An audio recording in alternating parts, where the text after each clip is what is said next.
Hi everyone, hope you're doing well.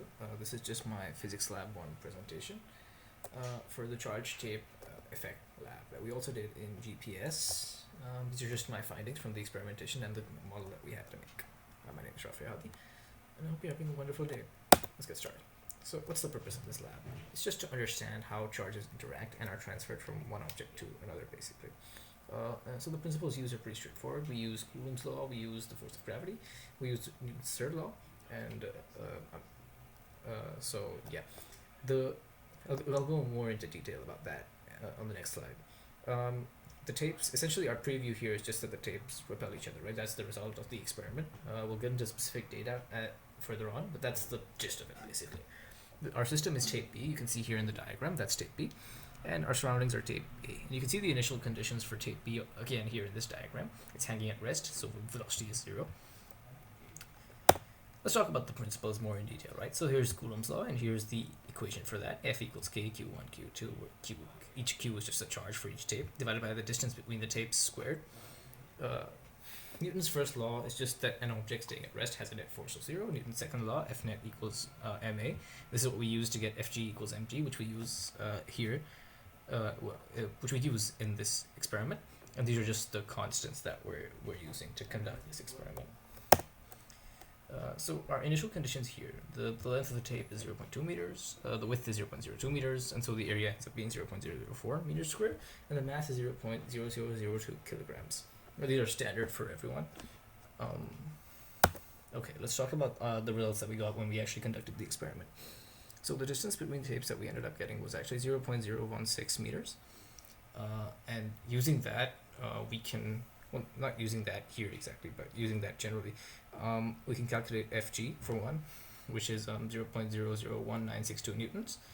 That's just the mass times the gravitational constant. We already knew the mass, so and then Fe we know to be equivalent to Fg because you can see here in the diagram it's at rest, right? So that's Newton's first law here basically that we're using here, because the tape's at rest once it's repelled, right? So at this position F net is 0, so we can do Fg equals Fe, and from that we can get this equation here, that 0.001764 newtons is equal to 9e9 q squared d squared.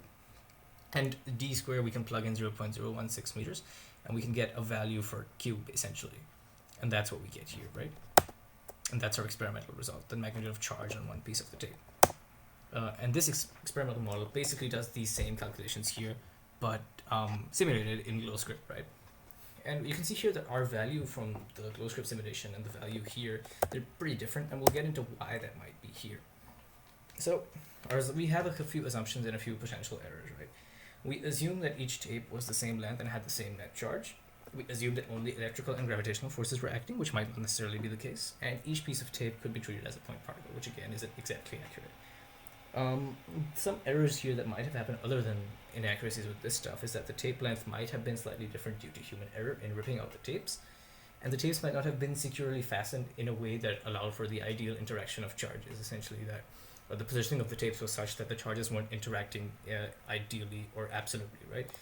Now let's get into what if and why questions. What if electrons and protons had inverse charges? Pretty much nothing would change, right? All of our observations would stay the same, sorry. They still repel the tapes, and you'd still have track to the positively charged pen. It's just that the charges would flip. Now, why handle the tape as little as possible?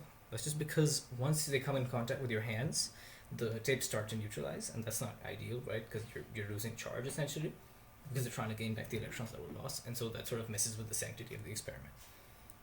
So thank you very much for watching. I hope this will provide you some insight into Lab 1. Have a good day.